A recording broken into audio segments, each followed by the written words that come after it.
Yes. Je voulais dire un autre truc, merde, du coup ça m'a échappé. Je ne sais plus. Moi je voulais dire un truc. Vas-y, dis, ça va me revenir en attendant. Moi je suis LGBT mais blanc, donc il y a des combats qui sont plus importants pour moi, qui sont plus prioritaires en tout cas.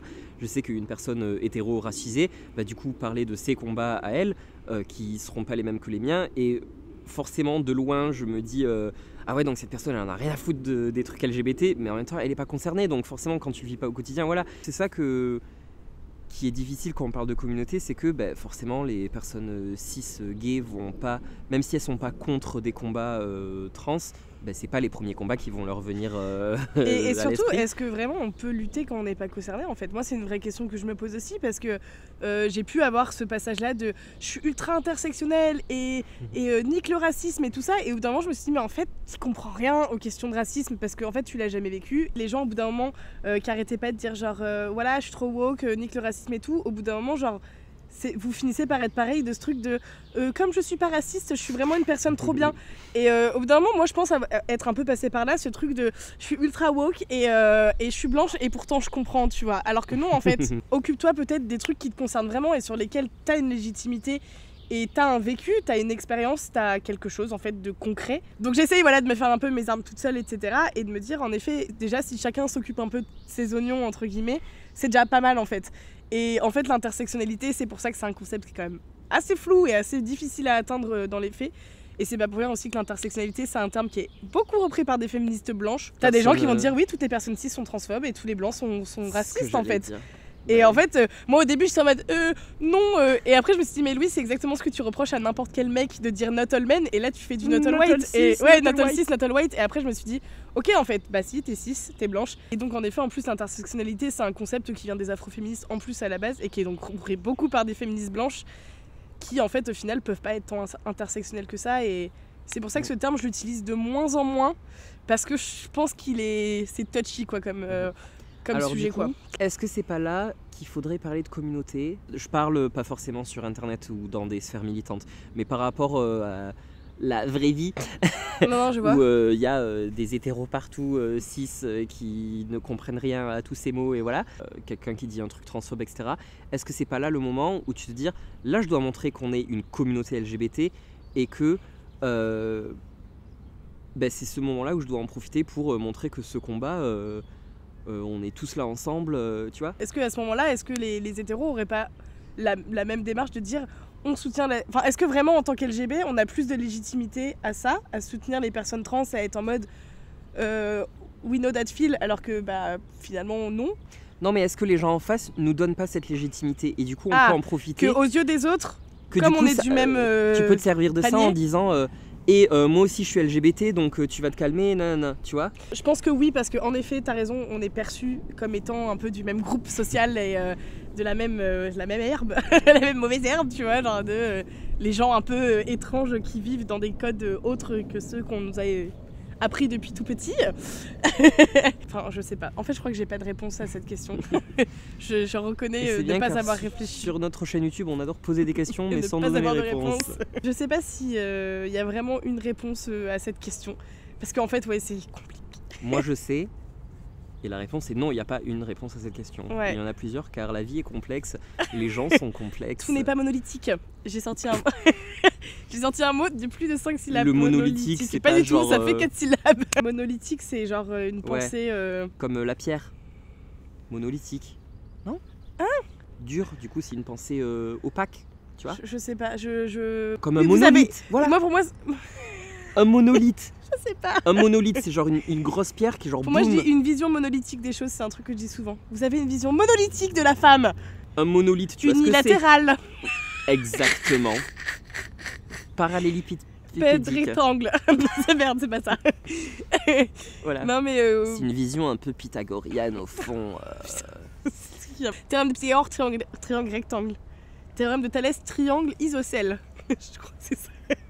Pardon, c'était chiant, je suis partie. Tu sais qu'à la rentrée, là, en septembre, ça fera 10 ans que je suis rentrée en 4e.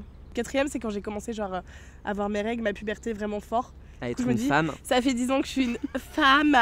J'ai commencé à me dire, putain, la vie c'est cool, on peut faire des choses. Voilà. Tu veux dire boire de l'alcool et te droguer? Mais je crois en plus c'était Eric qui avait retweeté ça en disant ouais ce serait trop bien un salon de thé LGBT plutôt que faire des bars LGBT tout le temps. Ça favorise le côté très on fait la fête pour oublier qu'on est rejeté. Je fais clairement partie de ces gens-là, Moi donc je vais pas trop me prononcer. Mais moi aussi en vrai. Hein. Dis des trucs problématiques pendant qu'il y a l'hélicoptère qui passe. Le milieu queer où en fait t'arrives à un moment où tout le monde est là genre en mode tout le monde a de la drogue et des trucs et toi t'es en mode bah, je vais pas rester à côté à rien faire donc je le fais aussi et c'est cool. La pression sociale. Aussi, non mais bien sûr, et forcément, et que t'as aussi entouré de gens qui sont quand même pas mal déprimés et qui ont des vies qui sont pas évidentes et je trouve ça vraiment que c'est un truc je pense dont on parle pas trop encore et pourtant ça fait littéralement 50 ans que ça existe quoi, le fait que ce soit les milieux où il y a le plus de drogue, et, enfin le plus, pas forcément mais qu'il y en a en tout cas. Et toujours un petit peu dans tester ses limites et tester même d'un point de vue cul, sexuel, etc. Tu vois, il y a toujours un peu ce côté tester ses limites, faire les trucs un peu les plus trash possibles. Le milieu queer a beaucoup évolué avec la scène underground et du coup, par exemple, à l'ère de la prohibition aux États-Unis, quand il y avait des bars où on avait le droit de boire de l'alcool et du coup c'était en cachette, c'était les bars où il y avait aussi des shows de drague et des trucs comme ça. Et pareil, les drogues. C'est un truc illégal et avant être homo c'était illégal aussi et être trans ou s'habiller dans la rue avec plus de 3 vêtements qui ne correspondent pas à son genre, je crois que c'est un truc comme ça la loi, c'est illégal et du coup forcément tous ces trucs se rapprochent et du coup se disent on va se battre ensemble contre la société normée, ce que je veux créer dire, plus d'alternatives en fait, complètement et ça tu vois genre c'est le genre de truc que je kifferais vraiment faire. Je me dis, oh, j'aimerais trop faire ça. Et en fait, ce serait un bar et il y aurait de l'alcool. Et tu vois, donc au final, je suis en mode, bon, j'ai peut-être encore à réfléchir là-dessus. Même en province, genre, on a besoin de plus de trucs LGBT. Genre, parce que, genre, à Tours, il n'y a rien d'un point de vue LGBT. Enfin, il n'y a rien. Ouais. Je vais pas dire ça parce que si jamais le centre LGBT de Tours voit ça, ils vont me crier dessus. Mais il y a quasiment pas de bar. Il y a genre peut-être une boîte gay et c'est genre vraiment les trucs où moi j'irais pas personnellement. Alors que quand je suis arrivée à Paris, j'étais là, oh il y a telle soirée queer demain, il y a machin, il y a truc. T'as du choix, c'est très... T'as du choix et t'as des choses à faire et tu te sens bien et tu rencontres des gens. Je pense que du coup en province, on finit tous par venir plus ou moins à Paris et à Paris tu viens faire la fête et c'est pareil en fait. C'est... Si t'as l'argent et si t'es assez privilégié pour monter à Paris. En plus, exactement. Mais tu sais que moi mon rêve c'est de devenir super connu et d'avoir plein d'argent, machin, pour ensuite retourner au trou du fond du cul du monde, non, au fond du trou du cul du monde. Chez moi, en gros, en France. Les pécores. Les provinciaux, dis les provinciaux. Les pecnos. Oh mon Dieu, les pecnos. Nous quand on va en boîte, tu sais ce qu'on écoute comme musique? Non. La pecno. C'est vraiment drôle, j'aime bien. De devenir connu et d'ensuite redescendre en province et d'aller dans les endroits où il n'y a vraiment rien de LGBT et de faire des trucs énormes.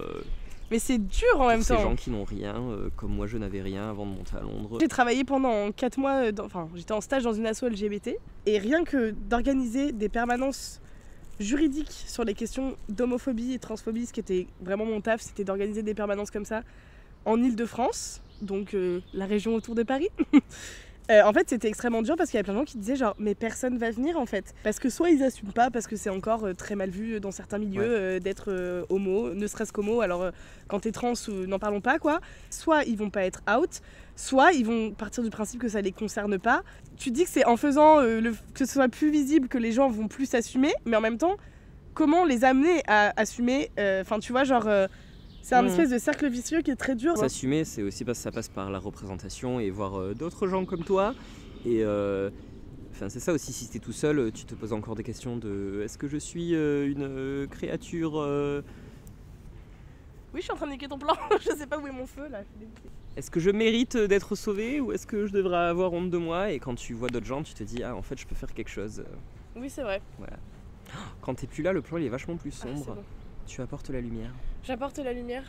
Bon, on parle de genre un autre truc. On parle d'un truc léger.